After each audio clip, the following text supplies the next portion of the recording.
नमस्कार विद्यार्थी मित्रांनो, मी पुरुषोत्तम रेणुसे सर युगांतर अकॅडमी पुणेच्या माध्यमातून तुमचे सहर्ष स्वागत करतो.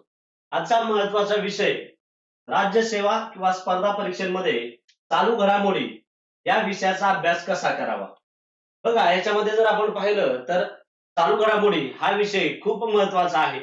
राज्यसेवा परीक्षेसाठी याच्यावर 15 ते 20 प्रश्न विचारले जातात आणि हे 15 ते 20 प्रश्न नसून जर आपण राज्यशास्त्र हा विषय पाहिला, अर्थशास्त्र हा विषय पाहिला, भूगोल हा विषय पाहिला, तर महत्वाचे मुद्दे जे ज्वलंत मुद्दे आहेत याला कनेक्टेड करून राज्यसेवेला किंवा इतर ज्या एमपीएससीच्या एक्झाम आहेत याला चालू घडामोडीवर प्रश्न विचारले जातात.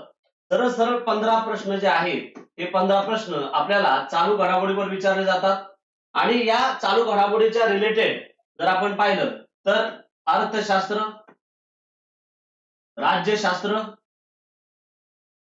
भूगोल या विषयावर सुद्धा चालू घडामोडी रिलेटेड किंवा जे ज्वलंत प्रश्न आहेत असे ज्वलंत प्रश्न विचारले जातात.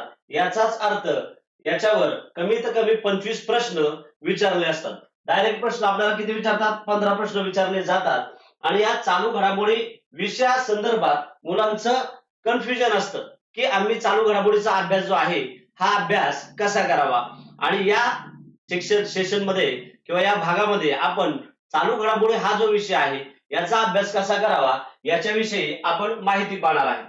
जर आपण पाहिलं तर बघा, राज्यसेवा पूर्व परीक्षेसाठी युगांतर अकॅडमी नवीन मिशन प्रहार बॅच चालू करत आहे किंवा नवीन ही बॅच रिझल्ट ओरिएंटेड बॅच असणार आहे. रोज 4 तास लेक्चर असणार आहे. 12 जानेवारी 2026 पासून ही बॅच चालू होत आहे. याच्यामध्ये जे नामांकित शिक्षक आहेत किंवा प्राध्यापक आहेत हे तुम्हाला मार्गदर्शन करणार आहेत. याच्यामध्ये इतिहास या विषयासाठी दीप्ती नायर मॅडम आहेत. महाराष्ट्राचा भूगोल अतुल टाकळकर सर घेणार आहेत. सामान्य विज्ञान तुमचा हा विषय जितेंद्र रसाळ सर घेणार आहेत. राज्य व्यवस्था हा विषय सुभाष पवार सर घेणार आहेत. क्वेश्चन अप्रोच सेशन जे असेल तर योगेश देवकर सर घेणार आहेत. तसंच भूगोल आणि पर्यावरण काजल मॅडम घेणार आहेत. अर्थव्यवस्था नामांकित प्राध्यापक दीप्ती नायर घेणार आहेत. तसंच हा तुमचा आवडीचा जो विषय आहे चालू घडामोडी, कोणता विषय? चालू घडामोडी, हा मी स्वतः पुरुषोत्तम रेणुसे सर घेणार आहे. ही नवीन बॅच लॉन्च होते. विद्यार्थ्यांनी नक्कीच त्याचा काय घ्यावा? फायदा घ्यावा. ही जी बॅच असणार आहे ही ऑनलाईन आणि ऑफलाईन बॅच असणार आहे आणि मग याची जर तुम्हाला चौकशी करायची असेल तर तुम्ही युगांतर अकॅडमीशी संपर्क काय करता करू शकता, साधू शकता. आजचा महत्वाचा जो विषय आहे की चालू घडामोडी, या चालू घडामोडीचा अभ्यास कसा करावा. बघा, जर आपण सगळ्यात महत्वाचं काय आहे परीक्षेसाठी की अगोदरच्या पेपरचे अनालिसिस करणे. जर आपण 3 ते 4 वर्षाच्या पेपरचे अनालिसिस केलं तर नक्की प्रश्न कसे येतात हे अगोदर आपल्याला काय होणार आहे, समजणार आहे.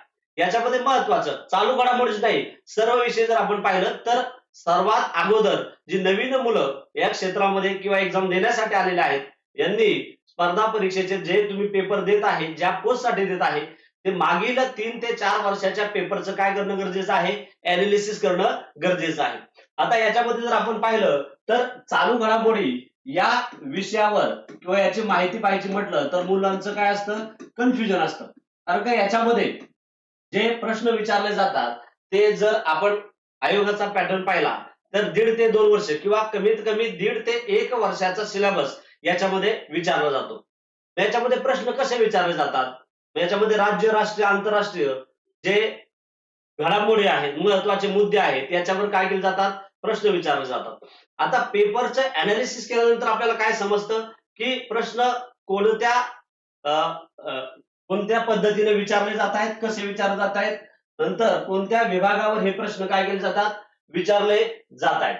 आता चालू घडामोडीचा अभ्यास करत असताना विद्यार्थी काय करतात की एक्झाम आल्यानंतर किंवा परीक्षा आल्यानंतर की शेवटचा जो महिना आहे या शेवटच्या महिन्यामध्ये या अभ्यासास काय करतात, स्टार्ट करतात. कशाचा? चालू घडामोडीसाठी.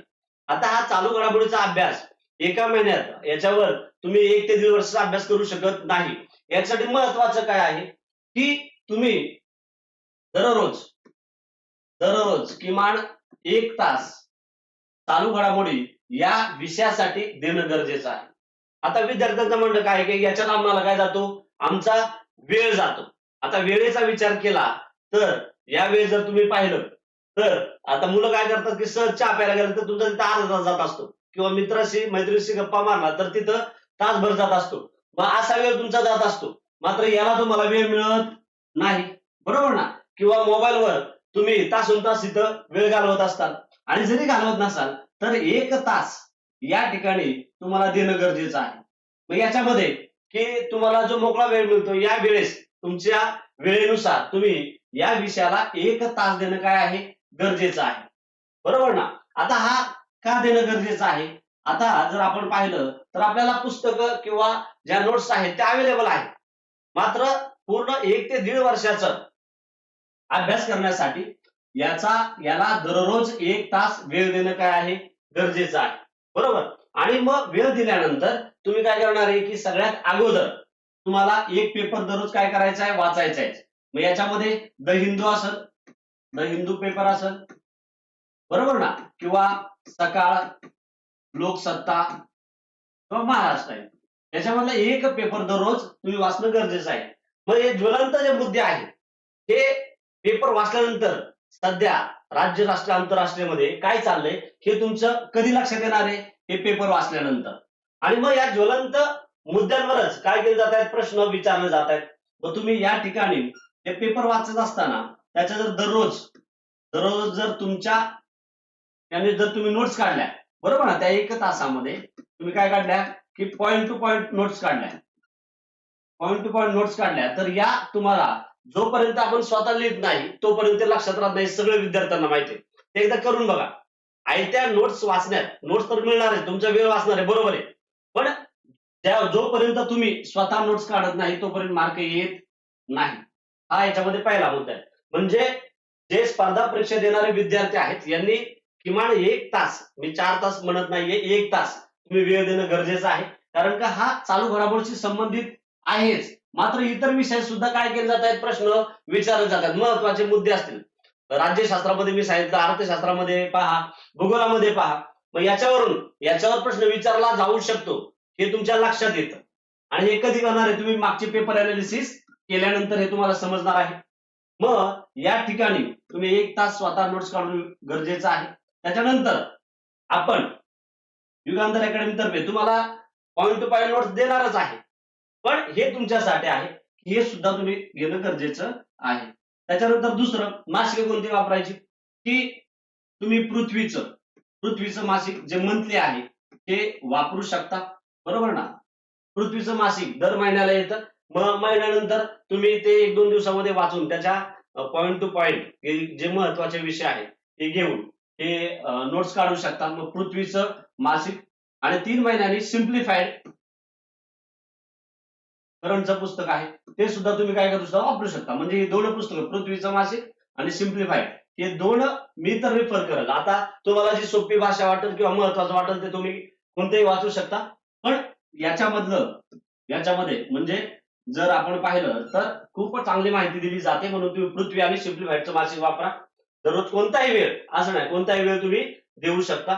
त्याच्यानंतर तिसरं जर आपण पाहिलं तर आपण आपल्या प्रिंटेड नोट्स या बॅच मध्ये तुम्हाला संपूर्ण देणार आहे. प्रिंटेड बॅच मध्ये नोट्स देणार आहे.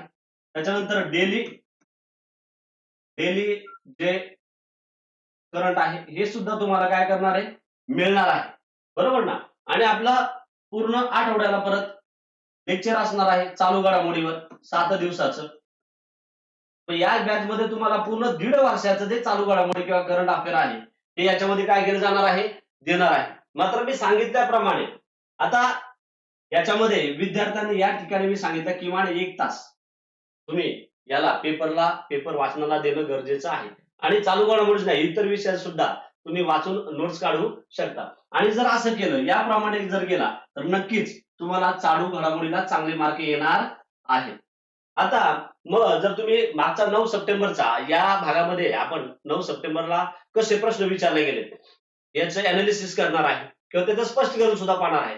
आता महत्वाचं काय अनालिसिस का करा की या मुद्द्यावर चालू घडामोडीवर नक्की प्रश्न कसे विचारले जात आहेत, बरोबर ना? हे आपल्याला लक्षात येणार आहे. आणि मग कोणत्या टॉपिकवर जास्तीत जास्त प्रश्न विचारले जातात किंवा कोणत्या टॉपिकवर सर्व ज्या दरवर्षी एक्झाम होतात यांच्यावर काय प्रश्न विचारले जात आहेत हे आपल्या लक्षात येणार आहे. महत्वाचे मुद्दे जो ज्वलंत मुद्दा आहे, या ज्वलंत मुद्द्यावर प्रश्न विचारला जातो. जे दिन आहेत आणि त्याच्या थीम आहेत त्याच्यावर प्रश्न काय केला जातो, विचारला जातो. त्याच्यानंतर निधन वार्ता आपण पाहिल्या, तर निधन वार्तावर दर सगळ्या एक्झामला याच्यामध्ये एक प्रश्न विचारला जातो. त्याच्यानंतर नवीन नियुक्त्या आहेत, नवीन नियुक्त्यावर हमखास काय केला जातो, प्रश्न विचारला जातो. त्याच्यानंतर विज्ञान तंत्रज्ञान असेल, या विज्ञान तंत्रज्ञानावर एक प्रश्न हमखास काय केला जातो, विचारला जातो. नवीन पुस्तक, लेखक असतील, चर्चेचा मुद्दा असेल त्याच्यावर सुद्धा प्रश्न विचारले जातात. किंवा लष्करी सराव आहेत, या लष्करी सरावावर सुद्धा सतत प्रश्न विचारले जात आहेत. त्याच्यानंतर पुरस्कारावर राज्य, राष्ट्रीय, आंतरराष्ट्रीय जे पुरस्कार आहेत याच्यावर एखादा प्रश्न असतो. त्याच्यानंतर महत्वाच्या ज्या क्रीडा घडामोडी आहेत, या क्रीडा घडामोडीवर सुद्धा प्रश्न विचारले जातात. आणि मग हे प्रश्नांचं अनालिसिस केल्यावर आपल्या लक्षात येतं की प्रश्न कशावर आणि कसा विचारला जाईल. आणि त्यामुळे अगोदर प्रश्न अनालिसिस करणे आणि दररोज एखादा पेपर, मी सांगितलं की हा पेपर तुम्ही वाचणं गरजेचं आहे, की राज्य, राष्ट्र, आंतरराष्ट्रीय चालू घडामोडीमध्ये महत्वाचे मुद्दे कोणते आहेत आणि त्याच्यावर प्रश्न विचारला जाऊ शकतो का. आणि हे केल्यानंतर नक्कीच तुम्हाला या ठिकाणी पैकीच्या पैकी मार्क काय होणार आहेत, मिळणार आहे. आता मी सांगितलं की चालू घडामोडीचा अभ्यास कसा करायचा आहे, की दररोज 1 तास तुम्हाला जो वाटेल तो तुम्ही वेळ काढून ठेवू नका, की जो वेळ तुमचा त्या ठिकाणी वाया जातोय तुमच्या लक्षात येईल. अशा वेळेस तुम्ही हा विषय घेऊ शकता आणि याच्यावर दररोज एक पेपर वाचायला जास्तीत जास्त तुम्हाला 15 ते 20 मिनिटं, 10-15 मिनिटं नोट्स काढायला, 1 लाईन जरी घेतलं तरी ते होऊ शकतं. फक्त दररोजच्या दररोज ते करणं गरजेचं आहे. असं केलं तर शेवटच्या महिन्यामध्ये मग जर तुम्ही रिव्हिजन केलं, स्वतः हाताने नोट्स लिहिलेल्या आहेत, क्लासेसच्या नोट्स आहेत, या मासिकांच्या तुम्ही पॉईंट टू पॉईंट कुठे लिहून ठेवलं तर नक्कीच तुम्हाला त्याचा काय होणार आहे, मोठ्या प्रमाणात उपयोग होणार आहे. मग बघा, आता याच्यामध्ये महत्वाचं की 9 सप्टेंबरला जो पेपर झाला होता, आता मी हे काय घेतोय, 9 सप्टेंबर 2025 ला जो राज्यसेवेचा पेपर झाला होता, याच्यामध्ये पहिल्या पेपरमध्ये 15 मार्काला चालू घडामोडीवर काय करण्यात आलेले आहेत, प्रश्न विचारण्यात आलेले आहेत. मग तुमच्या लक्षात येईल की प्रश्न कसे विचारले जात आहेत, कोणत्या विभागावर जास्तीत जास्त प्रश्न विचारले जात आहेत, किंवा प्रश्न आले असताना त्याला टॅकल कसं करणं, हे तुमच्या नवीन मुलं जे आहेत त्या नवीन मुलांच्या नक्कीच लक्षात येणार आहे. बघा, राज्यसेवा 9 सप्टेंबर 2025 ला जो पेपर झाला, हा पेपर आज आपण प्रश्न उत्तर आणि त्याचं स्पष्टीकरण सुद्धा काय करणार आहे, पाहणार आहे, ज्याच्यावरून तुमच्या लक्षात येईल की चालू घडामोडीचा अभ्यास करणं कसं गरजेचं आहे. याच्यामध्ये पहिला प्रश्न बघा की खालीलपैकी कोणते विधान बरोबर आहे. याच्यामध्ये 6व्या राष्ट्रीय जल पुरस्कारांकरता आवेदन पत्रे 15 नोव्हेंबर 2024 रोजी मागवण्यात आले. आता याच्यावरून काय लक्षात येईल बघा, जर आपण राष्ट्रीय जल पुरस्कार म्हटलं तर याच्यामध्ये की प्रथम क्रमांक कोणाचा आहे, द्वितीय क्रमांक कोणाचा आहे, किंवा त्या पुरस्काराचं स्वरूप काय आहे याचा विचार करतो, बरोबर ना. मात्र या प्रश्नावरून काय लक्षात येईल तुमच्या, की प्रश्न किंवा त्या विभागाचा अभ्यास करताना, त्या भागाचा अभ्यास करताना तो डिटेल करणं गरजेचं आहे. या ठिकाणी आवेदन पत्राचा सुद्धा प्रश्न विचारण्यात आलेला आहे की ते कधी मागवण्यात आलेला आहे. मग कोणत्या विभागावर अभ्यास करताना तुम्हाला ते डिटेल माहिती असणं गरजेचं आहे. छोट्यात छोटा मुद्दा तुमच्याकडून सुटता कामा नये, हे लक्षात ठेवा. 15 नोव्हेंबर 2024 रोजी मागवण्यात आली. राष्ट्रीय जल पुरस्कार 9 प्रकारांमध्ये प्रदान केला जातो. आणि तिसरा मुद्दा आहे, जलशक्ती मंत्रालयाद्वारे राष्ट्रीय जल पुरस्कार 2016 वर्षानिमित्त देण्यात आलेला, वर्षापर्यंत देण्यात आलेला आहे असं सांगितलेलं आहे. आणि याच्यामध्ये जर आपण पाहिलं तर हा प्रश्न खूप तसा डिफिकल्ट आहे, कारण का इथं बघा आवेदन पत्राचा दिनांक विचारण्यात आलेला आहे आणि त्यामुळं मुलांचं कन्फ्युजन याच्यामध्ये झालं होतं. याच्यात महत्वाचं काय आहे की तुम्ही डिटेल अभ्यास करणं काय आहे, गरजेचं आहे. मग याचं उत्तर काय आहे, दुसरं म्हणजे तिन्ही प्रश्न जे आहेत हे तिन्ही प्रश्न काय आहेत, चूक आहे. मग बघा याच्यामध्ये जर आपण पाहिलं तर इथं दिलंय, इकडे लक्ष द्या, 15 नोव्हेंबर, आणि या ठिकाणी 11 नोव्हेंबर 2025 रोजी याची काय झाली होती, घोषणा, आणि वितरण कधी झालं, 18 नोव्हेंबर 2025 मध्ये काय झालं होतं, त्याचं वितरण झालं होतं. याचं आयोजक कोण होतं, जलशक्ती मंत्रालय, बरोबर ना, जलशक्ती मंत्रालय, जलसंसाधन, नदी विकास आणि गंगा संरक्षण विभाग. त्याचा उद्देश जल व्यवस्थापनातील उत्कृष्ट कार्याला प्रोत्साहन देणे, जलसमृद्ध भारत निर्माण करणे. आता महत्वाचं 9 श्रेणींमध्ये नाही, तर याचं उत्तर काय होतं, 10 श्रेणींमध्ये. इथं बघा 9 श्रेणींमध्ये चुकीच दिले, 10 श्रेणींमध्ये, बरोबर ना. 10 श्रेणींमध्ये एकूण 46 विजेते होते. आणि 30 याच्यामध्ये बघा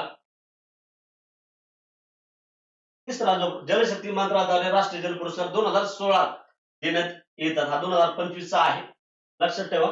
मग याच्यामध्ये इतर जर आपण पाहिलं तर प्रमुख विजेते जे आहेत राज्यांची श्रेणी पाहिली तर महाराष्ट्र प्रथम क्रमांकावर होतं.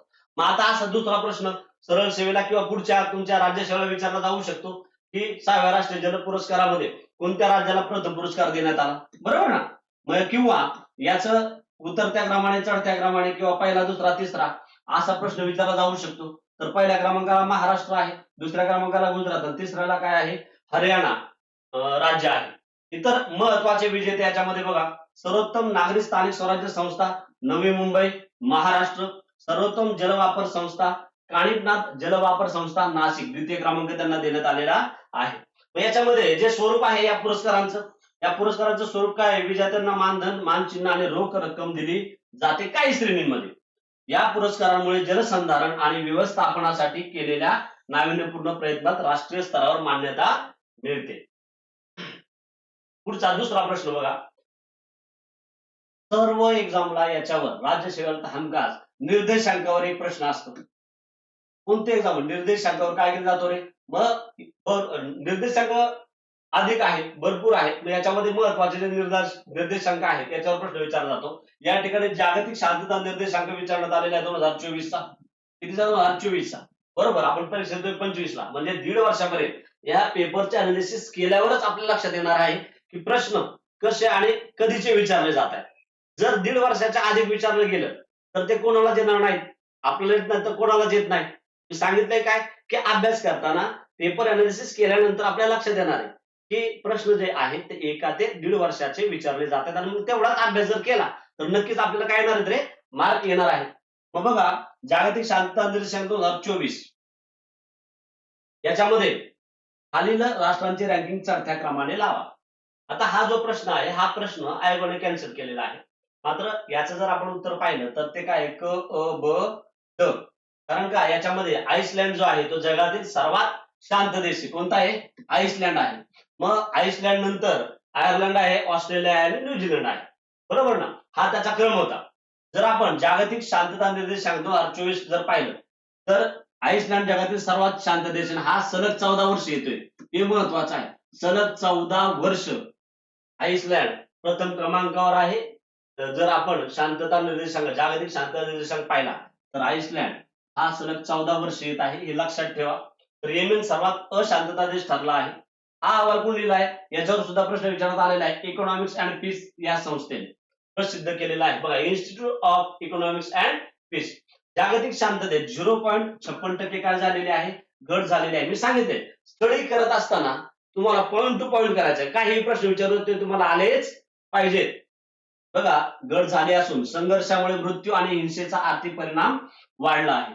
आता याच्यातले मुख्य मुद्दे बघा, सर्वात शांत देशांचा क्रम दिलेला आहे. पहिला सलग बघा आइसलँड, नंतर आयर्लंड, ऑस्ट्रेलिया आणि न्यूझीलंड हे याच्यामध्ये आहे. सर्वात अशांत देश कोणता आहे, येमान. याच्या अगोदर अफगाणिस्तान होता, बरोबर ना, मागच्या वर्षी. आता कोणता आला, येमेन. त्यानंतर सुदान, दक्षिण सुदान, अफगाणिस्तान आणि युक्रेन. याच्यामध्ये महत्वाचं की हा प्रश्न आता पुढच्या परीक्षेला जर याच्यावर प्रश्न निर्देशांक विचारायचा म्हटला किंवा जागतिक शांतता निर्देशांक विचारायचा म्हटला तर सर्वात अशांत देश विचारला जाऊ शकतं. किंवा भारताचा कितवा क्रमांक आहे, भारताचा कितवा क्रमांक आहे रे, 116वा क्रमांक आहे. कितवा क्रमांक आहे, 116वा क्रमांक होता किंवा आहे. जागतिक स्थिती एकूणच जागतिक शांतता खालावलेली आहे. मग जागतिक शांतता निर्देशांक काय आहे, हा निर्देशांक जगातील देशांमधील शांततेची पातळी मोजतो, ज्यामध्ये सामाजिक सुरक्षा, चालू असलेले संघर्ष आणि लष्करीकरण यांसारख्या घटकांचा काय केला जातो रे, विचार केला जातो. मग आता मी सांगितल्याप्रमाणे हा मुद्दा महत्वाचा आहे की तुम्ही निर्देशांक पाहणे गरजेचे आहे. म्हणजे दरवर्षी हा 100% प्रश्न काय केला जातो रे, विचारला जातो. पुढचा प्रश्न बघा, गुगेश डी हे देशातील सर्वात उत्कृष्ट बुद्धिबळपटूपैकी एक आहे. त्यांची कामगिरी अशी आहे. आता हे थोडस क्लिष्ट होतं, पण जर तुम्ही याचा व्यवस्थित जर अभ्यास केला तरी सुद्धा याचं उत्तर आलं असतं. आता बघा, 2024 मध्ये सिंगापूर येथे झालेल्या फिडे जागतिक बुद्धिबळ स्पर्धेत सुवर्ण पदक, बरोबर आहे.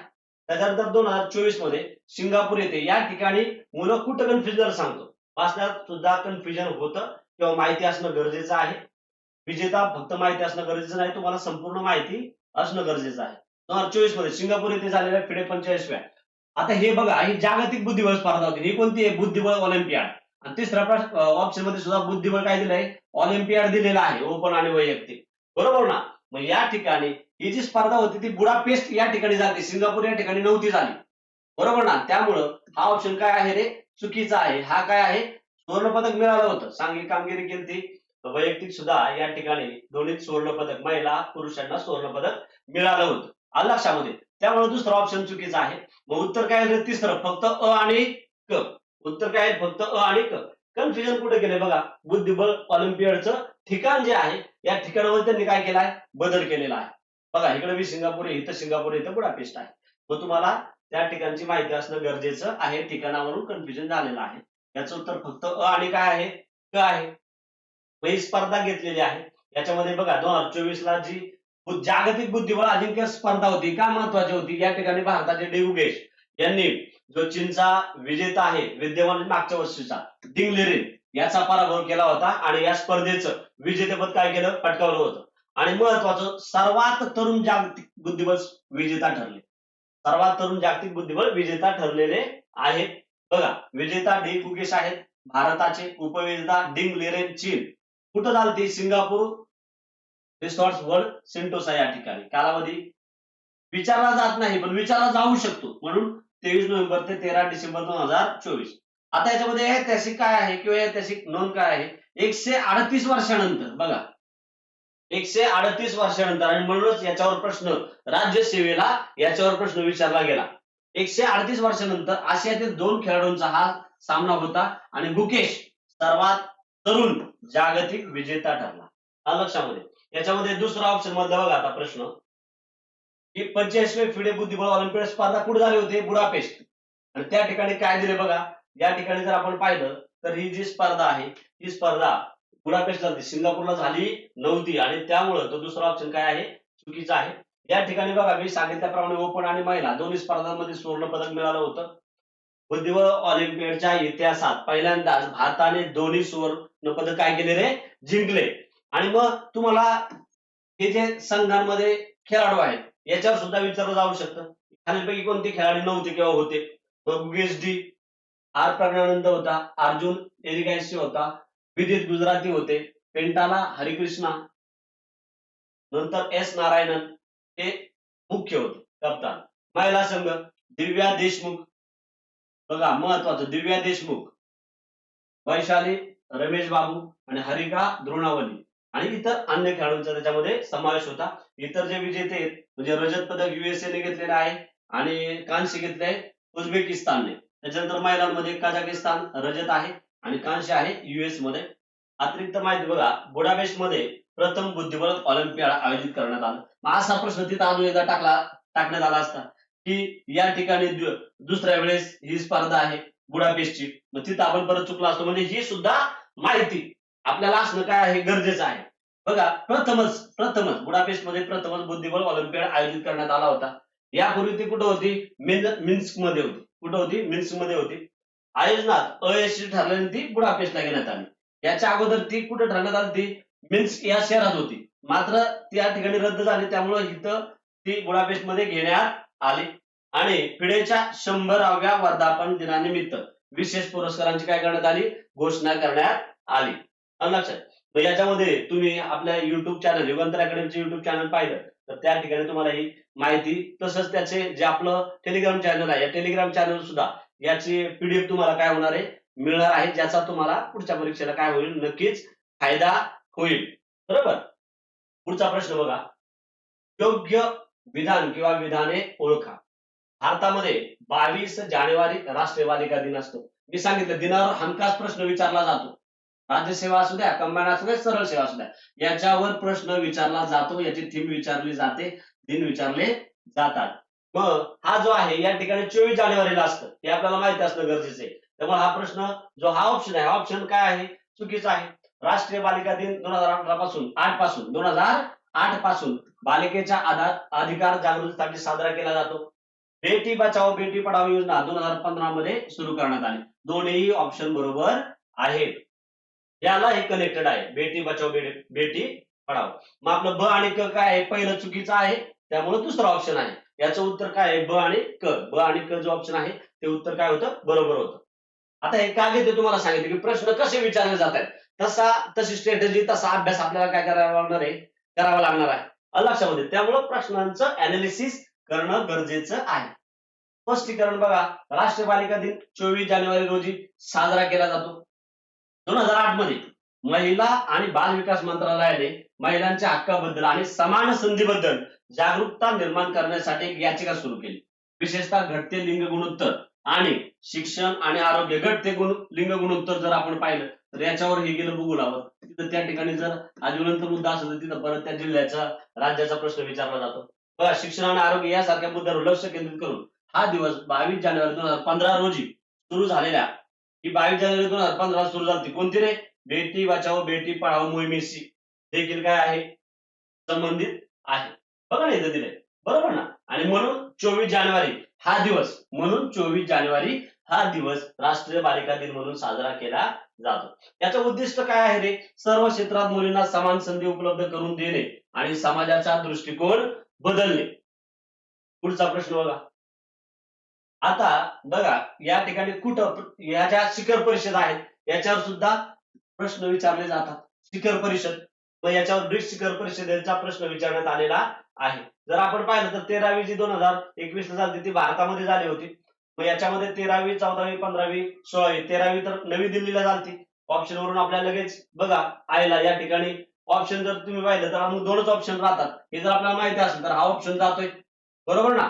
मग या ठिकाणी जर आपण पाहिलं तर 16वी जी आहे ही 16वी शिखर परिषद कझान या ठिकाणी झाली होती, बरोबर. मग आय ऑप्शन पाहिला तर हा एकच येतो. दोन तुम्हाला जरी माहिती असेल तरी तुम्हाला याचं उत्तर काय येते रे, चौथं येते. याचं उत्तर काय येतं, चौथं येतं. मग आता 2025 ला कुठं झाली किंवा 2024 ला कुठं झाली असा प्रश्न न विचारता त्यांनी मागील या शिखर परिषद आहेत आणि त्यांची काय दिली, ठिकाणं दिलेली आहेत.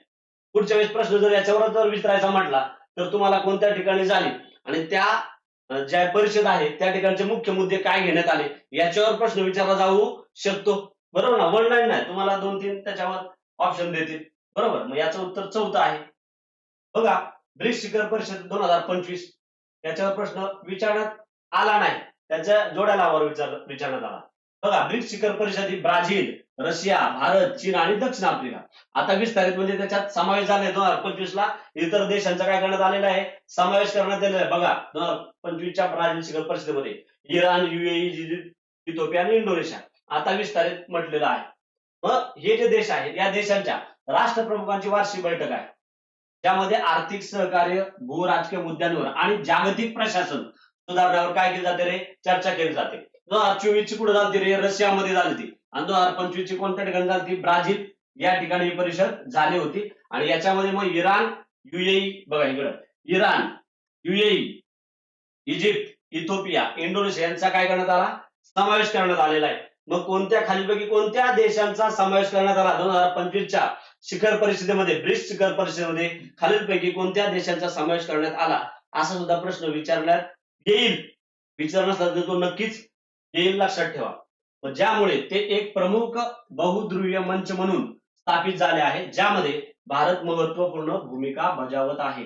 भारत महत्वपूर्ण भूमिका बजावत आहे आणि जागतिक दक्षिणेच्या मुद्द्यांवर लक्ष केंद्रित करत आहे. आता ब्रिक्स म्हणजे काय, आता ब्रिक्स जर आपण पाहिलं, BRIC हा शब्द 2001 मध्ये ब्राझील, रशिया, भारत आणि चीन या उद्योन्मुख अर्थव्यवस्थांसाठी वापरला गेला होता. आणि कुणी तयार केला होता तो, यांचं सुद्धा नाव इथं जाऊ शकतं, अर्थशास्त्रज्ञ जिम ओनिल यांनी हा काय केला होता रे, तयार केला होता. हे सुद्धा त्याच्यामध्ये महत्वाचं आहे. याच्यावर मागील एक्झाम मध्ये प्रश्न विचारण्यात आलेलं आहे.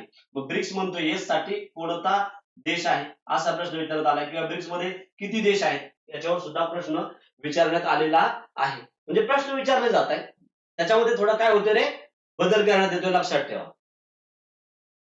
पुढचा बघा, पहिली शिखर परिषद जी आहे ब्रिक्सची 2009 मध्ये कुठे झाली रे, रशियामध्ये झाली. आणि 2010 मध्ये कुठे झाली, दक्षिण आफ्रिका या ठिकाणी सामील झाल्यानंतर, बरोबर ना, साऊथ आफ्रिका, दक्षिण आफ्रिका. मग हे जे ब्रिक होतं त्याचं ब्रिक्स झालं. मग हाच प्रश्न विचारण्यात आला होता ज्याच्यावर आपण आता बोललो. आता ज्या परिषद झाल्यात त्याच्यावर सुद्धा बघा ही सुद्धा माहिती घेतलेली आहे. आता याचं घेण्याचं कारण काय की अभ्यास कसा करावा मी सांगतोय काय की अभ्यास कसा करावा तर मागचे प्रश्न अनालिसिस करून की पुस्तक कोणती वापरावी अभ्यास कसा केला पाहिजे तुमची जर स्ट्रॅटेजी ठरवली तर मार्क जाणार नाहीत हे 100% खरं आहे. बघा शिखर परिषद 2024-25 ची 2024 ला रशियाने आयोजित केली होती आणि नवीन सदस्य कोणते झाले बघा इराण, युएई, इजिप्त आणि इथिओपिया पहिल्यांदाच सामील झाले होते. 2025 मध्ये ब्राझील मध्ये झाली. इथे इंडोनेशिया अधिकृतपणे काय झाला सामील झालेला आहे. या बैठकीत अमेरिकेच्या व्यापार धोरणाबद्दल आणि चीन केंद्रित झुकावांबद्दल चिंता व्यक्त करण्यात आली आणि जागतिक संस्थांमध्ये सुधारणा करण्याचं आवाहन करण्यात आलं. मी सांगितलं 2021 ला 13वी ब्रिक्स परिषद झाली भारतामध्ये याचा प्रश्न येऊन गेला आणि पंतप्रधान नरेंद्र मोदी यांनी 9 सप्टेंबर 2021 रोजी महत्वाचं व्हर्च्युअल स्वरूपात ही परिषदेचं अध्यक्षपद काय केलं होतं 13व्या ब्रिक्स शिखर परिषदेचं अध्यक्षपद काय केलं होतं रे भूषवलं होतं. पुढचा प्रश्न नेक्स्ट अक्षय अन्न योजनेमध्ये लाभार्थ्यांना खालीलपैकी कोणते वस्तू मोफत मिळतात. आता आयोगाने जे उत्तर दिले बघा तांदूळ साखर आणि ज्वारी हे दिलं जातं. तांदळा जागी ज्वारी दिली जाते. हे दोन्ही हे जे लाल मिरची पावडर आहे याचं उत्तर काय दिलं वरीलपैकी सर्व. याचं उत्तर जर आपण वाचलं अक्षय अन्न योजनेचं तर अ ब ई आहे. मग आयोगाने वरीलपैकी सर्व याचं उत्तर का दिलं कारण का हे देऊ शकतं. हे कोणावर आहे राज्य सरकार जे आहे या राज्य सरकार किंवा जे केंद्र सरकार आहे यांच्यावर हे डिपेंड आहे. आलं लक्षात याच्यात देण्यात आलेले पण ते ह्या गोष्टी दिल्याच जातात तांदूळ साखर आणि ज्वारी पण या मोफत दिल्या जातात किंवा त्या विकत घ्याव्या लागतात असं त्याचा अर्थ होतो. मात्र या दिल्या जातात. आता याच्यामध्ये जर आपण पाहिलं तर तांदूळ साखर आणि ज्वारी ही दिलीच जाते. तर काही जसं बघा आपण पाहिलं की 2019 ला करोना आला होता आणि त्यावेळेस अनेक योजनांमध्ये अधिक वस्तू काय करण्यात आल्या होत्या देण्यात आल्या होत्या म्हणजे सरकार देऊ शकतं आणि म्हणून त्याचं उत्तर काय सांगितलेलं आहे वरीलपैकी सर्व याचं उत्तर आयोगाने दिलेलं आहे. अक्षय अन्न योजना काय बघा त्याचं ध्येय काय आहे ध्येय काय आहे म्हणजे योजना नवीन ज्या योजना जसं लाडकी बहीण योजना आहे याच्यावर प्रश्न येणाऱ्या राज्यसेवेवर प्रश्न विचारला जाऊ शकतो कारण का तो मूळ मुद्दा दररोज जर तुम्ही पेपर वाचला तर त्याच्यावर काही ना काही चालू असतंय बरोबर ना. मग अशा महत्वाच्या ज्या योजना आहेत त्याच्यावर हमखास प्रश्न विचारला जातो. ध्येय आर्थिकदृष्ट्या कमकुवत आणि कमी उत्पन्न असलेल्या कुटुंबांना परवडणारे किंवा मोफत अन्नधान्य बघा गहू तांदूळ प्रदान करण्यात येतं. तांदळा जागी ज्वारी सुद्धा दिली जाते. प्रेरणा ही योजना राष्ट्रीय अन्न सुरक्षा कायदा केंद्राची एनएफएसए आणि पीएमजीकेवाय अंतर्गत गरिबांना मोफत अन्नधान्य प्रदान करण्याच्या कल्पनेवर आधारित आहे. लाभार्थी कोण आहेत भूमिहीन कामगार सीमांत शेतकरी ग्रामीण कारागीर आणि रोजंदारी कामगार यांसारख्या गरीब कुटुंबांना प्राधान्य दिलं जातं. मग प्रदान केलेप्रमाणे हे विचारलं जातं पात्र कुटुंबाचा दरमहा किती किलो 35 किलो पर्यंत अन्नधान्य मिळतं. वितरित कोण करतं रे पीडीएस द्वारे प्रणालीद्वारे हे वितरित केलं जातं आणि ते रास्त भावामध्ये दुकानावर उपलब्ध करून दिलं जातं. मिळणाऱ्या वस्तू बघा तांदूळ प्राधान्य कुटुंबांना राष्ट्रीय अन्न सुरक्षा कायद्याअंतर्गत मोफत किंवा अनुदानित दरात मिळतात. गहू ज्वारी बघा गहू किंवा ज्वारी धान्याच्या उपलब्धतेनुसार तांदळाऐवजी किंवा त्यासोबत ज्वारीचे वाटप होऊ शकते. बघा इथं कसं दिले होऊ शकते तसंच ते या ठिकाणी होऊ शकते काय साखर लाल मिरची पावडर आणि हळद गरजेचं असेल तर ते सरकार देऊ शकतं त्याच्यामुळं त्याचं उत्तर वरीलपैकी काय देण्यात आलेलं आहे सर्व देण्यात आलेलं आहे. साखर शुगर अंत्योदय अन्न योजनेतील कुटुंबांना कमी दरात साखर मिळते. पुढचा नेक्स्ट भगवान बिरसा मुंडा जोड रस्ते योजनेविषयी योग्य विधाने ओळखा. मग याच्यामध्ये जर आपण पाहिलं तर आदिवासी चळवळी ज्या आहेत त्या आदिवासी चळवळीचे प्रमुख जर म्हटलं तर ते कोण येतात तरी भगवान बिरसा मुंडा आणि यांच्या नावाने योजना तयार करण्यात आलेली आहे. मग या योजना काय बघा ही योजना महाराष्ट्र सरकारने सुरू केली बरोबर आहे. योजना फक्त आदिवासी गावांना जोडण्यासाठी केलेली आहे हे सुद्धा बरोबर आहे आणि या योजनेद्वारे आदिवासी भागांना प्राथमिक आरोग्य केंद्रे आणि आश्रमशाळांची मुख्य रस्त्याने जोडण्यासाठी बनवलेली आहे. मग जर आपण पाहिलं तर तिन्ही अ ब क काय आहे बरोबर आहे लक्षात ठेवा. आणि चौथं जे आहे ते बंद करण्यात आलेली नाही 2025 मध्ये बंद केली हे दिलेलं झालेली मग हे चौथं चुकीचं अ ब क काय आहे बरोबर आहे. मग बघा आदिवासी भागात ध्येय काय या योजनेचं रस्ते संपर्क सुधारणे त्यांना जिल्हा मुख्यालय आणि मुख्य रस्त्यांशी जोडणे. घोषणा कधी झाली 18 ऑगस्ट 2023 रोजी करण्यात आलेली आहे महाराष्ट्र मंत्रिमंडळाने केलेली आहे. प्रभावित क्षेत्रे 17 आदिवासी जिल्ह्यांमध्ये योजना चालू आहे. उद्देश आदिवासी भागात राहणाऱ्या लोकांना चांगल्या वाहतूक सुविधा प्रदान करणे आणि त्यांच्या सामाजिक आर्थिक विकासात मदत करणे. आता आदिवासीचा विषय मी सांगितलं, बिरसा मुंडा, बरोबर ना, बिरसा मुंडाशी संबंधित आहे. त्यांचं एक घोषवाक्य होतं, अबुवा राजे येते जना, महाराणी राज तुंडू जना. याचा अर्थ काय होतो, राणीचे राज्य स्थापन होऊ दे आणि आपले राज्य राणीचे राज्य स्थापन होऊ दे आणि आपले राज्य स्थापन होऊ दे, ही त्यांची घोषवाक्य आहे. पुढं मालदीव. मालदीवमध्ये 2024 मध्ये झालेल्या सार्वत्रिक निवडणुकांमध्ये कोणत्या राजकीय पक्षाचा विजय झाला? म्हणजे बघा, जे आपले राज्य आहे ते 29 राज्यांमध्ये परीक्षेच्या कालावधीमध्ये निवडणुका होत आहेत. जसं आता महानगरपालिकेच्या निवडणुका होत आहेत, बरोबर ना. नगरपालिका आणि महानगरपालिकेच्या निवडणूक होतात. याच्यामध्ये 27 जुलै 2022 ला निर्णय एक झालाय नगरपालिका आणि ग्रामपंचायतीविषयी, की जे सरपंच पद आहे, नगराध्यक्ष पद आहे, प्रत्यक्षरित्या करण्यात आलेलं आहे, बरोबर. आणि त्याच्यासाठी नियम चेंज करण्यात आलेले आहेत, त्यांना अधिकार देण्यात आलेले आहेत. हमखास येणाऱ्या काळामध्ये त्याच्यावर प्रश्न विचारला जाऊ शकतो. व याचा पीपल्स नॅशनल काँग्रेस या पक्षाचा विजय झालेला आहे. पीपल्स नॅशनल काँग्रेस यांचा विजय झालेला आहे.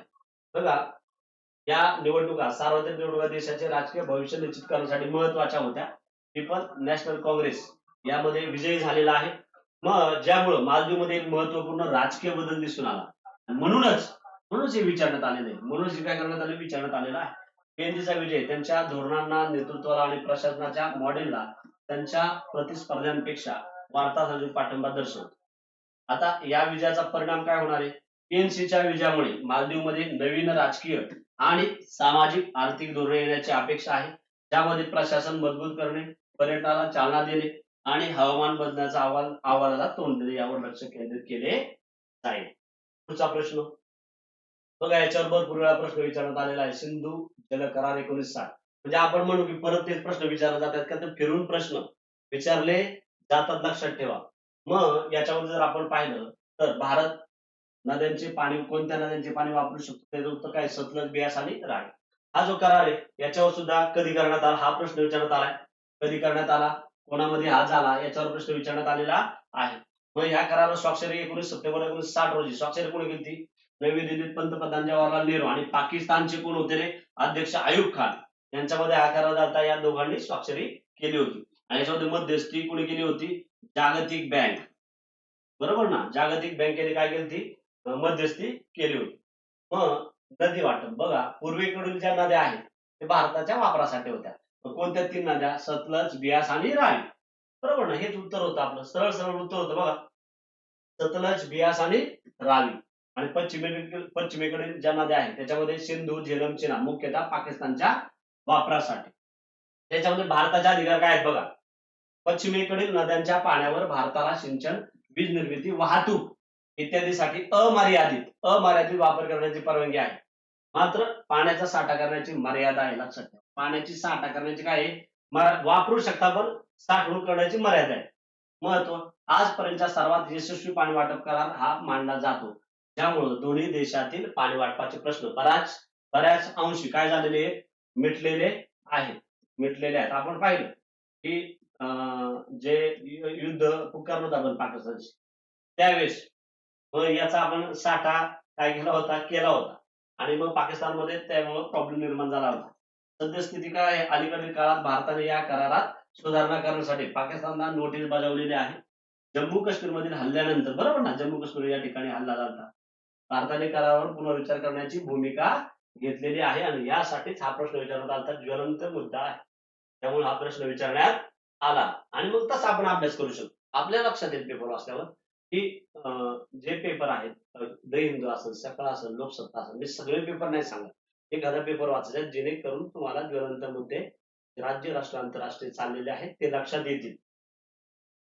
पुढचं, भारतीय अर्थसंकल्प प्रक्रियेत गिलोटिनचा अर्थ काय आहे बघा. पहिला ऑप्शन, सरकारी तूट भरून काढण्यासाठी कर वाढवणे. अर्थसंकल्पातील अनुदानाच्या उर्वरित मागण्या पुढील चर्चेशिवाय मतदानासाठी ठेवणे. आर्थिक संकटाच्या वेळी रिझर्व्ह बँकेची मदत. अर्थसंकल्पाच्या शेवटी संसदेकडून नकार. मग याचं उत्तर काय आहे बघा, फक्त ब आहे, अर्थसंकल्पातील अनुदानाच्या उर्वरित मागण्या पुढील चर्चेशिवाय मतदानासाठी ठेवणे. मग गिलोटिन बघा, गिलोटिन म्हणजे काय रे, वेळेअभावी वेळेअभावी सर्व अनुदान मागण्यांवर सखोल चर्चा न करता सर्व प्रलंबित मागण्यांना एकाच वेळी मतदानासाठी ठेवणे, ज्यामुळे अर्थसंकल्पीय कामकाज वेळेत पूर्ण होते. वेळेची मर्यादा. मुख्य पैलू काय आहे? मुख्य पैलू संसदेत सर्व मंत्रालयांच्या अनुदान मागण्यांवर चर्चा करण्यासाठी पुरेसा वेळ नसल्यास ही प्रक्रिया वापरली जाते. अध्यक्ष अधिकार. सभागृहाच्या कामकाजाची वेळ संपत आल्यावर अध्यक्ष व सर्व उर्वरित मागण्यांना एकाच वेळी मतदानासाठी ठेवतात. उद्देश अर्थसंकल्प विधेयकाचे कामकाज वेळेत संपवणे आणि अर्थसंकल्प मंजूर करणे हा या प्रक्रियेचा मुख्य उद्देश आहे. आणि आपल्याला ऐतिहासिक संदर्भ बघा, गिलोटिन हा जो शब्द आहे ना, हा मूळतः फ्रेंच क्रांतीतील शिरच्छेद करणाऱ्या यंत्रावरून आलेला आहे. परंतु संसदीय भाषेत त्याचा अर्थ एकत्रित करणे आणि प्रक्रिया जलद करणे असा होतो. पुढं मारुती चितमपल्ली. बघा, मारुती चितमपल्ली यांचं नुकतंच काय झालेलं आहे रे, निधन झालेलं आहे. आणि मग खालीलपैकी कोणते ग्रंथ लिहिलेले आहेत? मग जरी आता ग्रंथ विचारला असले तर त्यांचा आपल्याला जन्म माहिती असणं गरजेचं आहे, ओळख माहिती असणं गरजेचं आहे, त्यांची सर्व संपूर्ण माहिती असणं गरजेचं आहे. भरपूर पुस्तकं लिहिलेली आहेत व या पुस्तकांमध्ये फक्त पुस्तकांची नावं आहेत, पण थोडं फक्त एक शब्द या ठिकाणचा काय केलेला आहे, असा चेंज केलेला आहे. ते आपण पाहू कोणता चेंज केलेला आहे किंवा काय.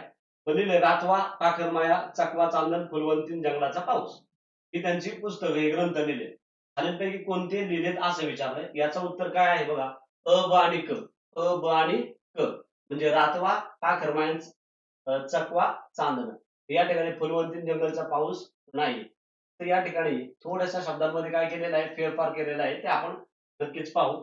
त्याच्यामध्ये बघा, मारुती चितमपल्ली यांचा जन्म 5 नोव्हेंबर 1932 मध्ये सोलापूर या जिल्ह्यामध्ये झालेला आहे. निसर्गतज्ञ, पक्षीतज्ञ, लेखक आणि अरण्य ऋषी. महत्वाचं काय, त्यांना अरण्य ऋषी म्हणून ओळखलं जातं. निसर्गतज्ञ आणि पक्षीतज्ञ आहेत, तसेच ते लेखक सुद्धा आहेत. आणि अरण्य ऋषी या नावाने कोणाला ओळखलं जातं असा प्रश्न विचारला जाऊ शकतो. लिंबा मामा हा चितमपल्लींचा अरण्य विद्येचा दुसरा गुरु होते. 1958 ते 1960 या काळात कोइंबतूरच्या सदर्न फॉरेन रेंजेस कॉलेजमधून वन क्षेत्रपाल पदवीचे शिक्षण पूर्ण केले. कारण का, कोणत्या कॉलेजमधून डिग्री घेतली हा सुद्धा प्रश्न विचारण्यात आलेला आहे. त्यांनी वनाधिकारी म्हणून सरकारी नोकरी केली. आता बघा, 1990 मध्ये महाराष्ट्रातील उपमुख्य वन संरक्षक पदावरून ते काय झाले, निवृत्त झालेले आहे. सोलापूरमध्ये 2006 झालेल्या अखिल भारतीय मराठी साहित्य संमेलनाचे अध्यक्षपद त्यांनी भूषवलेलं आहे. पुरस्कार कोणते मिळाले बघा, पद्मश्री हा पद्म पुरस्कारामधला तृतीय प्रकारचा आहे पद्मश्री. आणि जर आपण नागरी पुरस्कार विचार केला तर 4थ्या क्रमांकाचा आहे. पद्म पुरस्कार मधला 3रा, नागरी पुरस्कार मधला हा कितवा आहे, 4था आहे. नागरी पुरस्कार भारतरत्न, पद्मविभूषण, पद्मभूषण आणि पद्मश्री. पद्मचा जर विचार करायचा म्हटला तर पद्मविभूषण, पद्मभूषण आणि पद्मश्री म्हणजे 3ऱ्या क्रमांकाचा आहे. 2025 देण्यात आलाय. नंतर विंदा करंदीकर स्मृती जीवन गौरव पुरस्कार 2017 मध्ये महाराष्ट्र सरकारने दिलेला आहे. किर्लोस्कर वसुंधरा जीवन गौरव पुरस्कार 2018 मध्ये. नंतर महाराष्ट्र शासनाचा साहित्य पुरस्कार 1993-94 मध्ये रातवा या पुस्तकासाठी मिळाला होता. रातवा त्याचं आत्मचरित्र बघा, चकवा चांदण. चकवा चांदण हे त्यांचं काय आहे, आत्मचरित्र आहे. बरोबर ना. बघा, रातवा, चकवा चांदण महत्वाची पुस्तकं म्हणून तर देण्यात आली. लक्षामध्ये. आता प्रसिद्ध पुस्तक बघा, पक्षी जाये दिगंतरा, चकवा चांदण, जंगलांचं देणं. काय, जंगलांचं देणं. आणि इथं काय दिले बघा, जंगलांचा पाऊस. जंगलांचा पाऊस, जंगलांचं देणं म्हणजे वाचताना सुद्धा इथं बघा, जंगलांचं देणं त्या ठिकाणी देणं काय केलं रे, पाऊस केलंय. वाचण्यात सुद्धा एवढं काटेकोरपणे वाचणं गरजेचं आहे. नंतर बघा, इथं जर आपण पाहिलं, आता त्या ठिकाणी फुलवंती हात दिलं, जंगलांचं देणं, रानवाटा, शब्दांचं जन, रातवा, मृग पक्षीशास्त्र, पाखरमाया, निसर्ग वाचन, सुवर्ण गरुड, आपल्या भारतातील 6 पक्षीकोश, आनंददायी, बगळे, निळावंती, केशरचा पाऊस. बघा इथं इथं काय दिलंय बघा, इथं परत पाऊस आहे, पण त्या ठिकाणी जर आपण पाहिलं तर केशरचा पाऊस. बरोबर. जंगलांचं देणं हे का विचारण्यात आले, 2 पुस्तकं रे राजांनो. यांना पुरस्कार मिळेल महाराष्ट्र राज्य साहित्य पुरस्कार. त्यामुळे ही 2 पुस्तकं खूप महत्वाची होती. आणि म्हणूनच बघा, जंगलांचं देणं, बघा जंगलांचं देणं, बरोबर. इथं इथं रातवा, पाखरमाया, चकवा चांदण त्यांचं काय रे, आत्मवृत्त आहे. त्याच्यावर प्रश्न विचारण्यात आलेला आहे. जंगलांचं देणं 1985 मध्ये महाराष्ट्र राज्य साहित्य पुरस्कार प्राप्त. 1989 मध्ये या पुस्तकाला. विदर्भ साहित्य संघ पुरस्कार 1991, रानवाटाला देण्यात आला 1991 मध्ये, आणि त्याच्यानंतर 1991-92 चा महाराष्ट्र राज्य साहित्य पुरस्कार. त्यांनी पक्षीकोश, प्राणीकोश आणि मत्स्यकोशाचे लेखन केलेलं आहे. निधन 18 जून 2025 सोलापूर या ठिकाणी. त्यावेळेस त्यांचं वय किती होतं रे? 93. पुढचा, भारताच्या राष्ट्रपती द्रौपदी मुर्मू यांनी 24 जानेवारी 2024 रोजी कोणत्या ठिकाणी कौशल भवन या कौशल्य विकास आणि उद्योजकता मंत्रालयाच्या नवीन इमारतीचं उद्घाटन केलं? त्याचं उत्तर ठिकाण काय होतं रे? नवी दिल्ली. नवी दिल्ली, तारीख 24 जानेवारी 2024, उद्घाटक राष्ट्रपती द्रौपदी मुर्मू. तर कौशल्य भवन काय आहे बघा, हे एक अत्याधुनिक कार्यालय आहे जे कौशल्य विकास आणि उद्योजकता मंत्रालय तसेच प्रशिक्षण महानिदेशालय, राष्ट्रीय व्यावसायिक शिक्षण आणि प्रशिक्षण परिषद आणि राष्ट्रीय कौशल्य विकास महामंडळ यांसारख्या संस्थांना एकत्रित करणार आहे.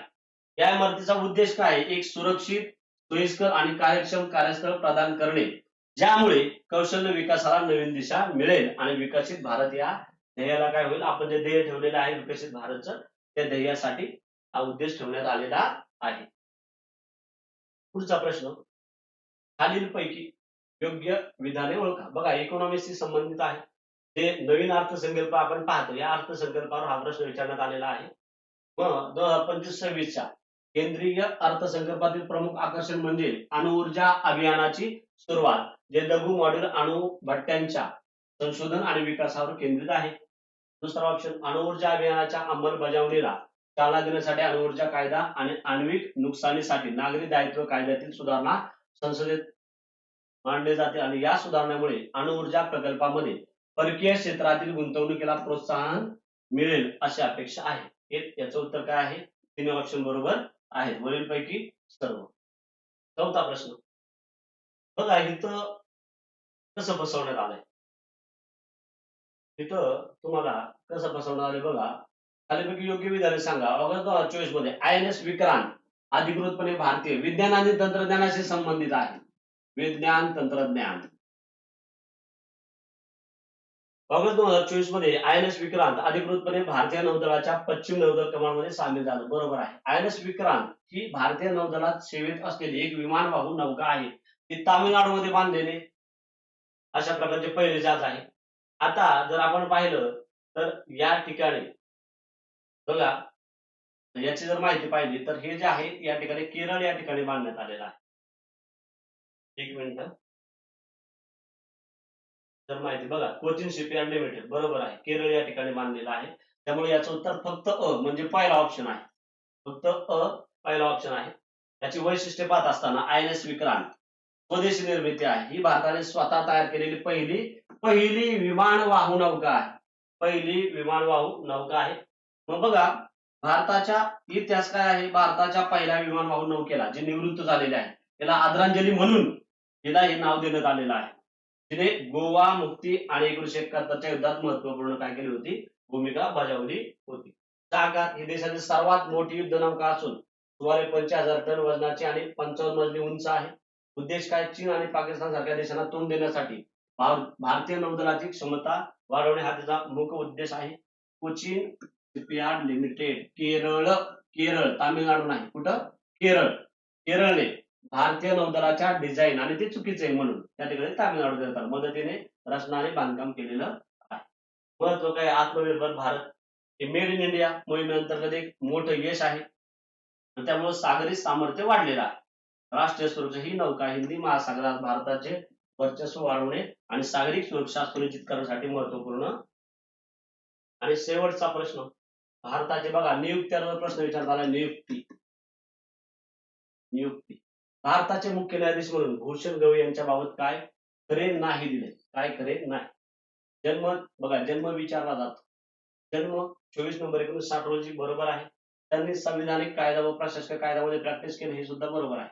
जानेवारी 2005 रोजी त्यांनी नागपूर खंडपीठात सरकारी अधिवम आणि सरकारी वकील म्हणून नियुक्ती केली, हे चुकीचं आहे. चौथा ऑप्शन, त्यांनी मे 2019 रोजी भारताच्या सर्वोच्च न्यायालयाचे न्यायाधीश म्हणून भरती देण्यात आली होती. सध्या जर आपण पाहिलं तर न्यायमूर्ती सूर्यकांत आहे 2025 ला. मग याच्यामध्ये तिसरा ऑप्शन चुकीचा आहे. भूषण गवई विषय माहिती बघा, न्यायशास्त्रज्ञ आहेत भारताचे 52वे, आता कितवे 53वे 2025 ला न्यायमूर्ती सूर्यकांत 52वे सरन्यायाधीश म्हणून कार्यरत. याच्यामध्ये महत्वाचं काय होतं बघा, राष्ट्रीय विधी विद्यापीठ नागपूर स्थापनेत महत्वपूर्ण काय केलेली आहे, भूमिका त्यांनी बजावलेली आहे.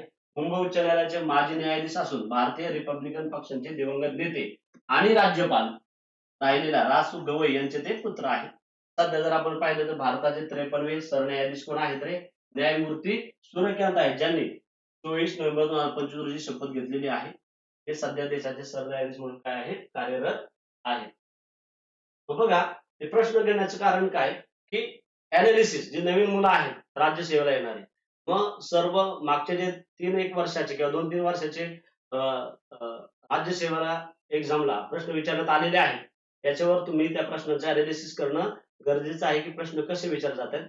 त्यावेळेसच तुम्हाला कळणार आहे, की त्या विषयाचा अभ्यास कसा करावा. आणि मी सांगितलं जर तुम्हाला चालू घडामोडी हा विषय मुलांना अवघड वाटणार आहे किंवा तो 1 ते 1.5 वर्षाचा कालावधीचं विचारलं जातं, मग त्याला करणं काय गरजेचं मी सांगितलंय. तुम्हाला नोट्स अवेलेबल होणार आहे, तुम्हाला पुस्तक कोणते वापरा हे सांगितलेलं आहे. मात्र तुम्ही जरी म्हटला, की आपल्याला तिथं 4-5 तास द्यायचं नाहीये, किमान तुम्ही अर्धा ते 1 तास जरी दररोजचा दिला तरी खूप झालं. एक पेपर वाचणं आणि स्वतःच्या स्वतः काय काढणं, नोट्स काढणं. प्रिंटेड नोट्स तर तुम्हाला मिळणारच आहेत, तुमचा वेळ जातोय तर. पण तुम्ही त्याला दररोजच्या दररोज 1 तास वेळ देणं काय आहे, गरजेचं आहे. जर आपण पाहिलं तर नवीन बॅच आपण मी सांगितले, की नवीन बॅच आपली 12 जानेवारीला लॉन्च होतीये आणि नक्कीच त्याचा विद्यार्थ्यांना काय होणार आहे रे, फायदा होणार आहे. Thank you.